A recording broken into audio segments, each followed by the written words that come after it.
వరకు పోరాటం చేస్తాం. అదేవిధంగా ఎన్డీఏ కూటమిలో సర్వేపల్లి నియోజకవర్గం నుంచి గెలిచినటువంటి సోమిరెడ్డి చంద్రమోహన్ రెడ్డి గారికి కూడా ఒక నివేదికనిస్తాం.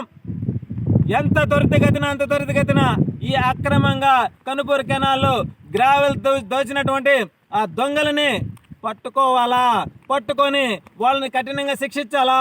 రెండో వ్యక్తి సర్వేపల్లి నియోజకవర్గంలో ఈ చెరువుల్లో గ్రావెల్ ఎత్తాలంటే పోయాల.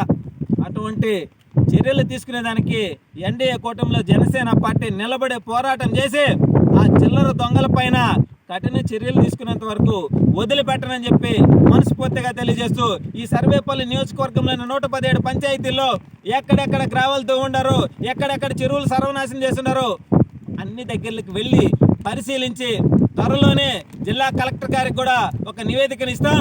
పర్యావరణ పరిరక్షణలో ఇది కూడా ఒక భాగమే కాబట్టి మా అధినేత జనసేన పవన్ కళ్యాణ్ గారి దృష్టికి కూడా తీసుకువెళ్ళి వాళ్ళ అంతు తేల్చేంత వరకు మాత్రం జనసేన వదలదు, సర్వేపల్లి నియోజకవర్గ జనసేన పార్టీ వదలదు అని చెప్పి తెలియజేస్తా ఉన్నాం. ఈరోజు ప్రస్తుతం మనం ఉన్నది సర్వేపల్లి నియోజకవర్గంలోని వెంకటాచలం మండలం నేషనల్ హైవేకి ఆనుకుని ఉన్నటువంటి కనుపూరు కెనాల్. ఈ కెనాల్ 5 సంవత్సరాలకు ముందు పశువులు కానీ మనుషులు కానీ ప్రశాంతంగా వచ్చి చెరువులో తిరిగిపోయే విధంగా ఉండింది. 5 ఏళ్ల వైసీపీ పాలనలో ఏదైతే చిల్లర దొంగలు, కనిపించని చిల్లర దొంగలు, ఆ దొంగల ముఠా నాయకుడు ఎవరనేది మళ్ళీ చెప్తాను.